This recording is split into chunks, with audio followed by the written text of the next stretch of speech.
Siapa sangka, di tengah sore yang tenang di sebuah desa, ada seorang wanita yang menghilang tanpa meninggalkan jejak sedikit pun. Di desa kecil di Sukabumi ini, tak ada yang percaya bahwa Siti, istri Budi yang lemah lembut, telah tiada kabar selama 3 hari. Teleponnya tidak aktif dan tak seorang pun tetangga yang melihatnya. Sore itu, Budi baru saja tiba di gerbang. Hatinya gembira membawa segepok uang hasil kerja di perantauan untuk istrinya. Namun, di hadapannya hanya ada Ibu Lastri, ibunya yang sedang bungkuk menyirami bedengan sayur. "Istri dan anakku mana, Bu?" Ibu Lastri terdiam sejenak lalu berdecak. "Beberapa hari ini ibu tidak melihatnya, di telepon juga tidak bisa." Tanpa jejak kaki, tanpa pesan, seorang wanita tiba-tiba lenyap di tengah desa yang damai adalah hal yang belum pernah terjadi. Mengapa Siti menghilang? Siapa yang telah mendorong wanita itu keluar dari rumah ini? Sekarang saya akan ceritakan kepada Anda. Setiap petunjuk, setiap wajah, setiap titik balik yang membuat seluruh desa merinding. Jangan palingkan mata Anda, karena cerita ini akan mengungkap rahasia yang jauh lebih mengerikan. Di kantor polisi sektor, cahaya lampu kuning pucat menerangi wajah Ibu Lastri yang basah oleh air mata. Ia duduk di sana, tubuhnya bergetar hebat, menangis sambil menceritakan hilangnya menantunya secara misterius, lalu seolah tak sengaja ia menghela napas. "Kasian sekali, Pak. Akhir-akhir ini mereka berdua sering ribut soal uang dan utang." Lagi pula, tempo hari saya lihat dia bertengkar dengan Pak Karto tetangga sebelah, hanya karena beberapa buah oyong yang merambat ke kebunnya. Petugas penyelidik saling berpandangan. Di desa ini, siapa yang tidak kenal Pak Karto yang pendiam dan pemarah? Yang sudah lama menduda, sepanjang tahun hanya berteman dengan botol arak dan kebun yang tak terurus. Orang-orang bilang Pak Karto pernah berkelahi dengan tetangga hanya karena sejengkal tanah, pernah pula adu mulut dengan Budi karena pagar yang miring. Di kampung, anak-anak kecil bahkan takut mendekat karena Pak Karto galak seperti anjing gila. Tapi yang paling mencurigakan adalah cara Ibu Lastri menabur benih kecurigaan, lalu dengan lihai menarik diri. Suaranya terbata-bata, sesekali menyeka air mata, namun matanya memancarkan sesuatu, seolah sedang menyiapkan jalan agar orang lain menjadi kambing hitam. Mungkin dia diancam oleh orang itu, makanya takut dan pergi. Atau jangan-jangan orang itu sudah berbuat sesuatu padanya. Ibu Lastri berbisik, menyebarkan ketakutan ke dalam benak pendengarnya. Segera polisi desa mendatangi kebun Pak Karto. Gerbangnya terkunci. Di dalam tercium bau tanah lembab yang apek, kotoran ayam, dan aroma alkohol yang menyengat. Pak Karto duduk bersila di bawah pohon jeruk bali, tangan memegang cawan arak, matanya keruh. Ketika ditanya, ia hanya menjawab dengan kalimat-kalimat pendek. "Memang kenapa kalau kami bertengkar? Dia menyerobot tanah saya, ya saya marahi. Membunuhnya, omong kosong. Saya sudah beberapa hari ini tidak bertemu dengannya." Matanya mengelak. Suaranya pelo, semakin menambah minyak ke dalam api kecurigaan. Belum lagi, saat menggeledah kebun, para penyelidik menemukan sebuah cangkul yang masih berlumuran tanah basah, tergeletak tersembunyi di balik rumpun pisang, tepat di dekat pagar yang berbatasan dengan kebun Ibu Lastri. Cangkul itu ditambah dengan wajah dingin Pak Karto dan masa lalunya yang temperamental, menjadikannya tersangka yang sempurna di mata penduduk desa. Hanya dalam semalam, desa kecil ini sudah riuh oleh desas-desus. Siti hilang, siapa lagi kalau bukan dia pelakunya? Kalau bukan Karto yang membunuh, siapa lagi? Namun, yang tidak diketahui siapapun adalah, tepat saat seluruh desa menatap Pak Karto dengan penuh kebencian, di dalam mata keruhnya masih ada sebersit kebingungan, sakit hati, dan ketakutan. Karena hanya dia yang mengerti, kali ini mungkin seumur hidupnya ia tidak akan bisa membersihkan noda tuduhan keji ini. Seluruh desa yang hanya berisi puluhan rumah itu belum pernah seramai ini. Gosip Pak Karto membunuh orang menyebar dari warung kopi sore hari hingga larut malam. Anak-anak menghindar dari rumahnya, para ibu tetangga saling berbisik. Siti itu orangnya baik begitu, tapi tetap saja tidak bisa lepas dari tangan jahat si Karto. Orang-orang suka percaya pada apa yang mereka lihat dan dengar. Seorang lelaki tua pendiam yang pernah memaki dan mengancam, itu sudah lebih dari cukup untuk menjadikannya iblis dalam imajinasi warga desa. Tetapi pada saat itu, Komisaris Polisi Agung yang memimpin penyelidikan tidak mudah terbawa arus massa. Kompol Agung bukan orang baru di bidang ini. Sepanjang malam itu, ia duduk sendirian di ruang jaga, membolak-balik berkas sementara. Seorang tersangka yang sempurna terkadang justru terlalu mudah terungkap. Pak Karto memang pemarah, memang kasar. Tapi yang dilihat Kompol Agung di mata lelaki itu bukanlah kepanikan atau gelagat seperti orang yang menyembunyikan dosa, melainkan ekspresi jengkel bercampur pasrah seperti anjing tua yang difitnah. Keesokan paginya, Kompol Agung memanggil seluruh tim investigasi. Jangan bertindak gegabah, verifikasi seluruh pergerakan Pak Karto pada hari Siti menghilang. Sehelai rambut pun harus jelas. Petugas mulai memeriksa setiap lembar kertas, setiap kesaksian. Tiba-tiba, sebuah detail kecil bersinar seperti senter yang menyorot ke gang gelap. Ternyata, tepat pada pagi hari Siti menghilang, Pak Karto dipanggil ke kantor desa untuk mengurus program bantuan keluarga miskin. Ada stempel konfirmasi dan beberapa orang di kantor desa yang menjadi saksi. Selesai urusan, Pak Karto naik bus ke rumah sakit provinsi untuk menjenguk adiknya yang sedang dirawat karena kanker. Tiket bus, buku catatan biaya rumah sakit, kesaksian kerabat, semuanya cocok tanpa selisih 1 menit pun. Titik balik yang tak terduga ini membuat seluruh tim investigasi terdiam. Lalu, bagaimana dengan cangkul itu? Pak Karto memang bertengkar, tapi ia menegaskan telah meminjamkan cangkul itu ke tetangga sebelah sejak seminggu yang lalu. Keponakan tetangga sebelah mengakuinya. Ia meminjam cangkul lalu mengembalikannya dan asal meletakkannya di sudut kebun. Semuanya terbukti. Semakin jelas kebenarannya, orang-orang semakin merasa ngeri. Jelas ada seseorang yang dengan cerdik meletakkan cangkul itu, menjadikan tatapan pendiam Pak Karto sebagai tameng. Dan Pak Karto sendiri terdiam membisu ketika polisi membacakan kembali kesaksiannya. Di matanya yang suram, kini hanya tersisa kepahitan seorang yang hancur oleh mulut orang banyak tanpa sempat membela diri.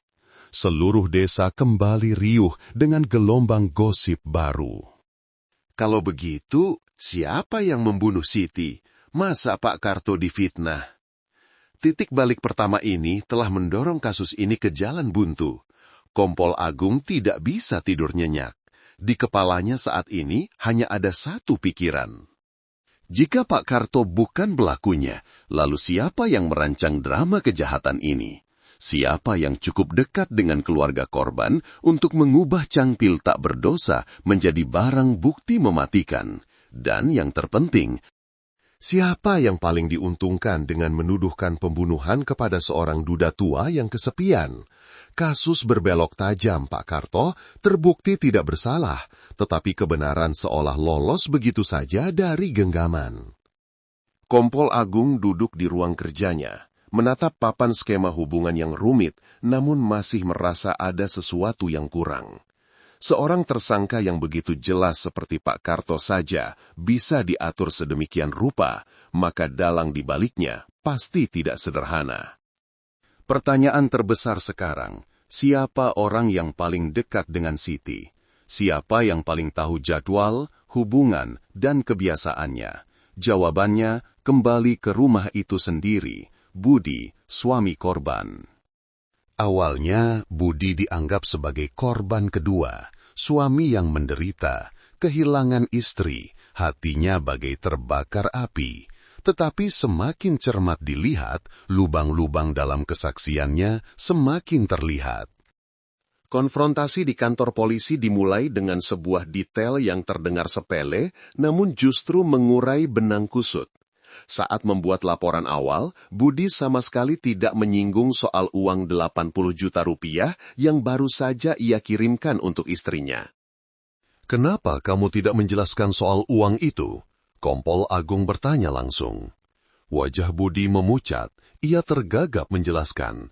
"Saya pikir soal hilangnya istri saya lebih penting, kalau uang kan urusan kami suami istri." Tapi, apakah seorang suami normal akan lupa melaporkan uang sebanyak itu? Yang lebih aneh, Ibu Lastri, Ibu Budi, justru sangat vokal soal ini. Ia bercerita kepada tetangga bahwa Siti memegang semua uang, sering diam-diam menelpon seseorang yang tidak jelas, dan wajahnya sering ngurung seolah menyembunyikan sesuatu dari suaminya.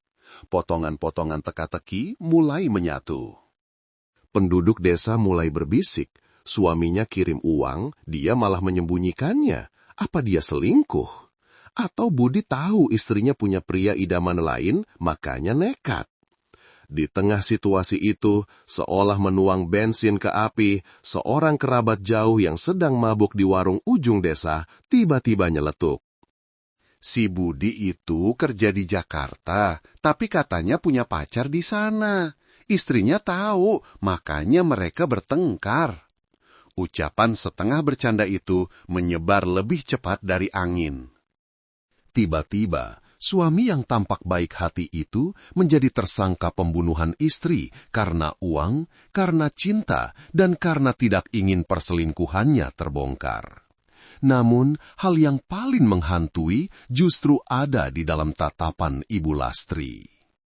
Saat kedua kalinya datang untuk dimintai keterangan oleh polisi, Ibu Lastri tampak semakin kurus, menangis terseduh-seduh. "Pak, saya yang melahirkannya, saya tidak mau berpikir buruk, tapi saya melihatnya, saya takut. Akhir-akhir ini dia aneh sekali." Sejak dia kirim uang, suami istri itu sering bertengkar. Dan laki-laki, bapak tahu sendiri, kalau sudah cemburu bisa kalap dan berbuat nekat. Satu kalimat, tidak mau berpikir buruk, terdengar penuh belas kasihan, namun justru semakin dalam mengiris rasa penasaran semua orang. Ibu Lastri telah menabur cukup benih kecurigaan untuk mengubah putranya sendiri menjadi orang yang paling menakutkan. Orang yang baru saja kehilangan istri sekaligus punya cukup alasan untuk membunuh istrinya. Di bawah tekanan opini publik dan lubang-lubang kesaksian yang mencurigakan, Budi ditahan untuk dimintai keterangan lebih lanjut. Orang-orang melihatnya duduk meringkuk di ruang interogasi, tangannya gemetar, matanya menatap kosong, seolah tidak percaya ia tiba-tiba menjadi tersangka. Namun yang aneh adalah, sepanjang sesi itu ia tetap diam, tidak menyalahkan ibunya sepatah kata pun. Menganalisis psikologi sang suami, Kompol Agung semakin merasa tidak tenang. Seorang pria yang benar-benar membunuh istrinya tidak akan dengan mudah pasrah begitu saja. Ataukah di balik penampilan lemah itu, ia menyembunyikan kebenaran yang lebih kelam? Saat semua kecurigaan mengarah pada Budi, sebuah detail kecil yang seolah tak diperhatikan siapapun akan segera muncul.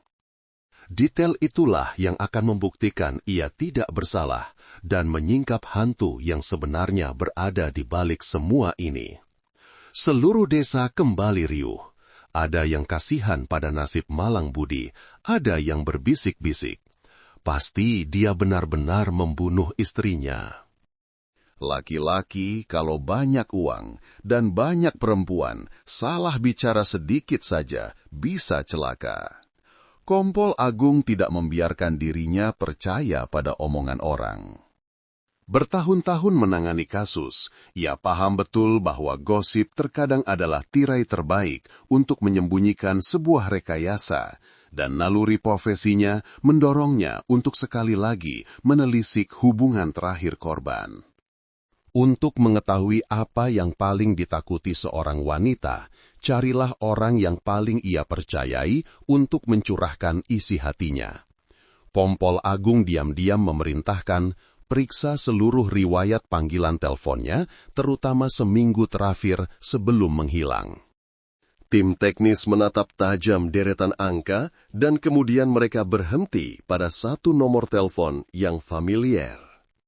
Mbak Rina, sahabat Siti sejak SMA yang bekerja sebagai buruh pabrik di kawasan industri terdekat, sahabat yang dihubungi Siti lebih dari 10 kali hanya dalam 3 hari sebelum ia menghilang.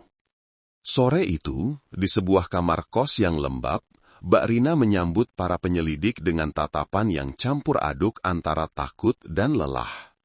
Awalnya, ia bersikeras diam, air matanya terus menggenang. Tetapi setelah dibujuk, kalau kamu tidak bicara, orang yang sudah mati tidak akan bisa menuntut keadilan. Mbak Rina menangis meraung-raung seperti anak kecil, suaranya bergetar. Siti menelpon saya hari terakhir itu. Dia menangis. Dia bilang, "Rin, aku takut sekali. Ibu mertuaku terus-terusan memaki aku sebagai perempuan mata duitan. Bilang, aku hanya mengincar uang 80 juta itu, lalu kabur." Aku sudah coba bilang kalau aku mau bawa uang itu untuk suamiku. Aku tidak kabur, tapi dia malah teriak-teriak memaki aku pelacur. Aku sudah tidak tahan lagi. Mbak Rina terisak, tangannya yang kurus mencengkram ujung bajunya. Lalu dia bilang sudah membeli tiket bus. Pagi berikutnya dia berencana pergi ke Jakarta, tinggal sementara di kos suaminya untuk lari dari neraka itu. Dia bilang itu lebih baik daripada terus disiksa oleh mertuanya. Ruangan itu hening seketika. Kalimat inilah yang melenyapkan semua kecurigaan terhadap Budi, suami malang yang beberapa hari ini dikepung oleh gosip keji. Namun, yang membuat tim penyidik lebih terkejut adalah barang bukti yang muncul dari detail yang tampak sepele ini. Polisi kembali menggeledah barang-barang milik Siti. Kali ini, mereka membongkar saku jaket tua yang tergantung di belakang pintu kamar. Di dalam saku, sebuah tiket bus rute Sukabumi Jakarta. Tanggal keberangkatannya adalah pagi hari setelah malam Siti menghilang. Tiket kecil itu bagaikan pisau yang memotong tuntas benang kusut kecurigaan. Tiket itu menegaskan satu hal. Siti tidak kabur dari suaminya, melainkan ingin lari ke pelukan suaminya untuk mencari perlindungan. Dan jika begitu, siapa yang ketakutan saat tahu Siti akan pergi?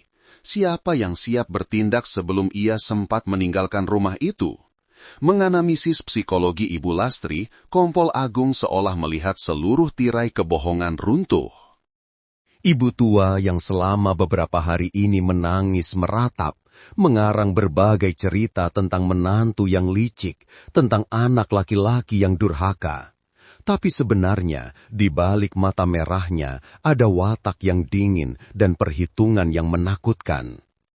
Siapa yang bisa merekayasa tuduhan terhadap tetangga? Siapa yang cukup dekat untuk menyembunyikan cangkul? Siapa yang menabur kecurigaan pada darah dagingnya sendiri? Hanya ada satu orang yang paling diuntungkan dari semua ini, dan orang itu selalu berdiri tepat di dalam kegelapan. Ibu Lastri sendiri. Petunjuk-petunjuk terakhir seolah menyorotkan cahaya dingin ke dalam rumah yang suram itu. Kompol Agung tidak ragu lagi. Ibu Lastri adalah orang terakhir yang melihat Siti hidup dan juga orang yang punya motif terkuat untuk memutus mimpi menantunya untuk pergi. Tapi kecurigaan tidak bisa menjadi vonis tanpa bukti. Dalam kasus seperti ini, kesaksian adalah hal yang paling mudah dibelokkan.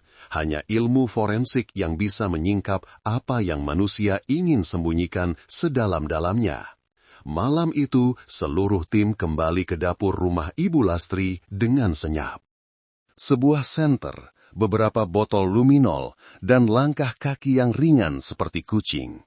Di tengah dapur kecil itu, beberapa bagian dinding yang baru dicat kapur sekilas tampak bersih, tetapi di bawah cahaya luminol, setiap bercak biru berpendar, muncul lobang-lobang seperti jejak hantu. Tepat di sudut dinding dekat rak piring, bercak darah samar namun masih menempel kuat meskipun Ibu Lastri telah menggosoknya entah berapa kali. Satu bercak darah sudah cukup untuk membuktikan korban pernah terluka di dalam dapur keluarganya sendiri. Dan itu juga cukup untuk membantah cerita bahwa Siti pergi diam-diam. Tapi di mana mayatnya? Kemana pelaku membuangnya? Catatan investigasi mengarah ke sepetak tanah di kebun yang berbatasan dengan rumah Pak Karto, tempat cangkul yang mencurigakan itu ditemukan. Kali ini, tim forensik biologi turun tangan. Mereka mengambil sampel tanah dari kebun Pak Karto, kebun rumah Ibu Lastri, dan terutama butiran-butiran tanah yang menempel di sela-sela sandal jepit yang biasa dipakai Ibu Lastri setiap sore ke kebun. Hasil analisis bagaikan palu godam yang menghantam tirai drama yang canggih. Tanah di sela-sela sandalnya 100% cocok dengan tanah di petak kebun tempat mayat diduga dikubur, dan sangat berbeda dengan sampel tanah dari kebun Ibu Lastri. Itu berarti Ibu Lastri telah melangkahkan kakinya ke kebun Pak Karto pada malam hari, tepat pada malam Siti menghilang. Menganalisis psikologi Ibu Lastri saat ini, Kompol Agung menghela napas. Seorang ibu yang selalu dianggap suci di mata warga desa, ternyata bisa merancang seluruh drama untuk menuduh tetangganya yang pendiam, lalu berbalik menfitnah anak kandungnya sendiri. Semua itu hanya untuk mempertahankan putranya di sisinya dan menyimpan 80 juta yang ia anggap milik keluarga yang tidak boleh dibawa pergi oleh siapapun. Di pedesaan, orang paling takut kehilangan muka, kehilangan nama baik. Tapi Ibu Lastri, mungkin yang paling ia takuti adalah kehilangan kendali. Dan ketika ia merasa tali kendali itu akan putus, ia tidak segan-segan berubah menjadi seorang pembunuh. Keesokan paginya, seluruh berkas, sampel darah, analisis tanah, dan foto-foto bercak luminol diserahkan langsung ke tim penyidik. Jasad Siti masih terbaring di suatu tempat di bawah lapisan tanah yang lembab dan dingin, tetapi pelakunya kini telah terungkap. Tinggal satu langkah lagi, Kompol Agung akan memaksa drama ini mencapai puncaknya dan menyingkap sepenuhnya wajah sedingin es dari ibu yang tampak lembut itu. Ketika semua bukti sudah siap, drama terakhir pun harus diturunkan. Pagi-pagi buta, kelompok-kelompok orang sudah berkumpul di sekitar pagar rumah Pak Karto. Suara mesin ekskavator berderak. Mata sekopnya mengiris lapisan tanah di petak yang tersembunyi di balik rumpun pisang. Tempat di mana selama bertahun-tahun Pak Karto tekun menanam oyong dan labu. Kompol Agung berdiri di sampingnya, matanya tak lepas dari wajah Ibu Lastri, ibu yang tampak lembut itu. Tangannya gemetar mencengkeram ujung bajunya, mulutnya berbisik meratap, selalu berusaha meraih lengan tetangga untuk meminta kesaksian. Pak Karto, orang yang baru saja dibersihkan namanya dari tuduhan pembunuhan, wajahnya pucat pasi. Ia mencengkeram gagang cangkul sambil menatap kerumunan yang berbisik-bisik. Untuk pertama kalinya dalam puluhan tahun hidup tertutup, ia harus berdiri di hadapan seluruh desa sebagai seseorang yang nyaris menjadi terdakwa. Galian pertama mengangkat tanah. Bau tanah lembab bercampur dengan bau mayat yang membusuk. Apek dan Anyir. Kerumunan mundur. Beberapa orang bergumam, "Ya Tuhan, benar dikubur di sini. Ya Tuhan, kasihan Siti." Hanya dalam beberapa menit, jasad Siti muncul dari bawah lapisan terpal plastik tipis, dibungkus seadanya, seolah seseorang ingin menyembunyikan segalanya selamanya. Budi, suami yang malang itu, berlari ke depan, jatuh tersungkur di tepi lubang, meraung seperti binatang yang terluka. Tangisannya memilukan, sementara kerumunan di sekelilingnya menahan nafas. Siapa pelakunya? Dan kemudian, seolah untuk mengakhiri drama ini, Ibu Lastri memulai peran terbaik dalam hidupnya. Ia terhuyung-huyung, mulutnya menangis histeris. "Ya Tuhan, Nak, kenapa jadi begini? Itu dia, si tua Karto itu yang membunuh anakku lalu menguburnya di sini." "Ya Tuhan, kamu sudah membunuhnya. Kenapa masih berdiri di sini?" Ia menunjuk lurus ke wajah Pak Karto. Suaranya melengking tajam hingga membuat bulu kuduk berdiri. Seorang ibu berambut perak, tangan gemetar, air mata berlinang. Bagaimana mungkin orang tidak percaya? Beberapa pasang mata mulai melirik lagi ke arah Pak Karto. Pria yang seumur hidupnya pendiam, hidup menyendiri tanpa sanak saudara. Tapi kali ini, Kompol Agung tidak membiarkan kerumunan digiring sekali lagi.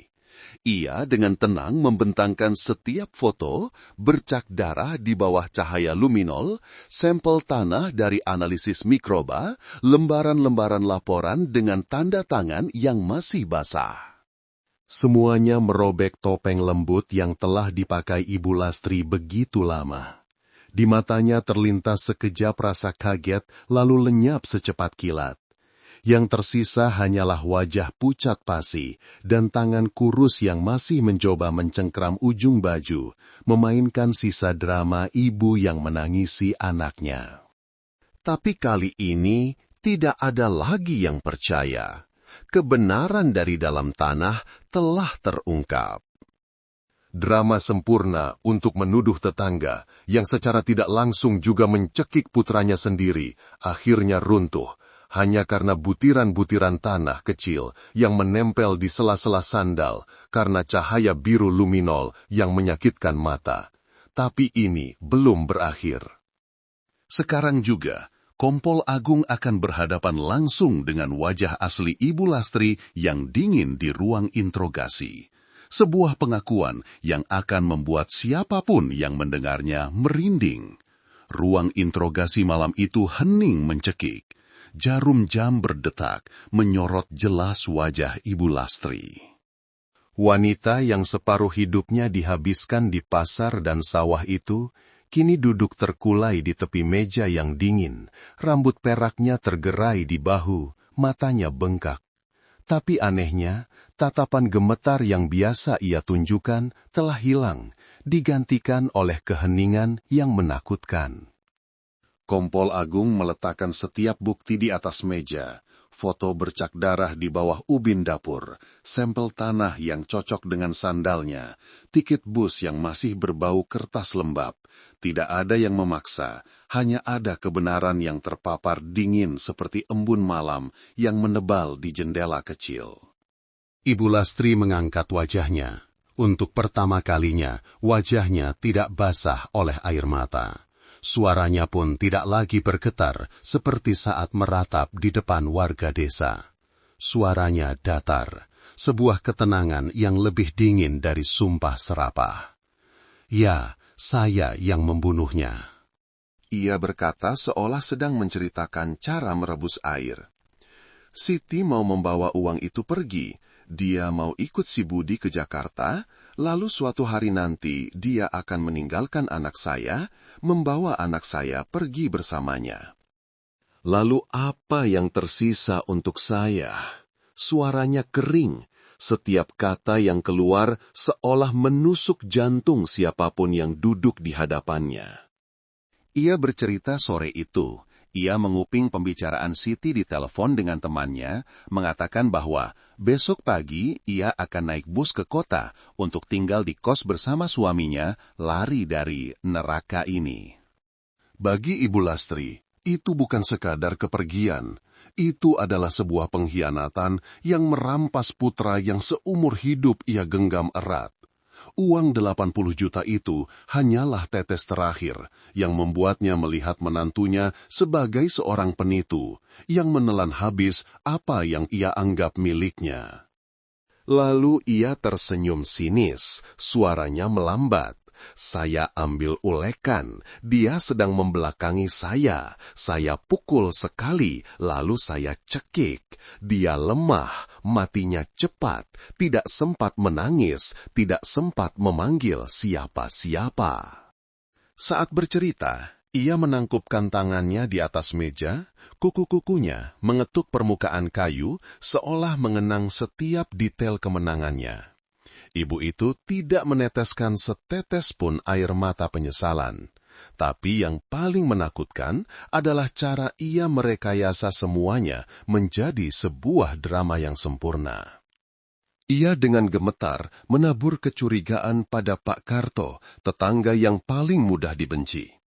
Ketika rencananya mulai goyah, ia dengan lihai mengarahkan sasaran berikutnya pada anak kandungnya sendiri, menuduhnya berkhianat dan membunuh istri karena cinta dan uang.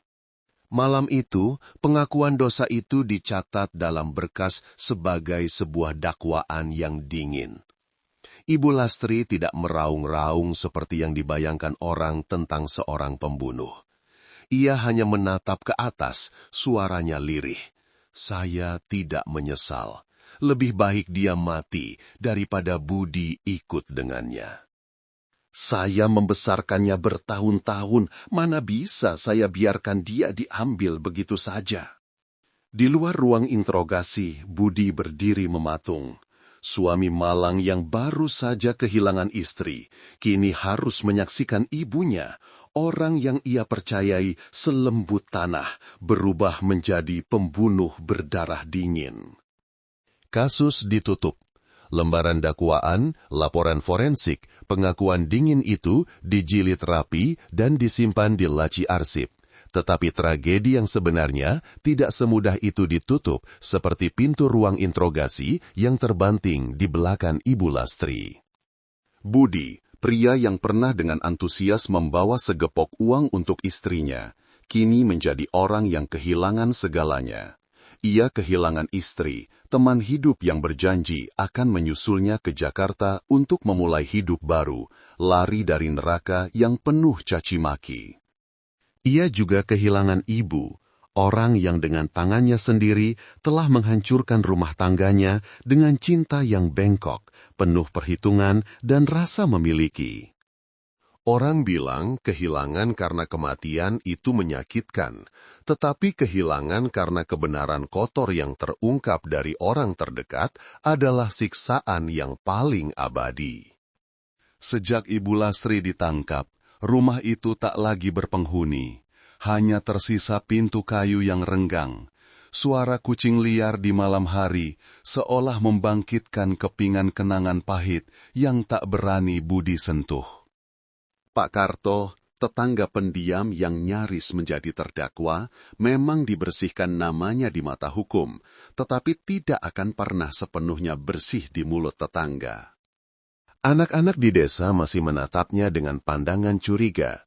Cukup dengan satu celetukan, dulu hampir jadi pembunuh, sudah cukup untuk membuat Pak Karto seumur hidupnya hidup dengan noda yang tak akan pernah terhapus. Di sidang terakhir, Ibu Lastri menunduk di hadapan kamera wartawan. Sosoknya, rambut perak, tubuh mungil, suara gemetar, masih membuat beberapa orang menitikkan air mata. Tapi, ketika hakim membacakan vonis mati, ia tidak menangis, tidak berteriak, meminta ampun. Ia hanya bergumam, "Dia merebut anak saya, maka dia harus mati. Saya tidak menyesal."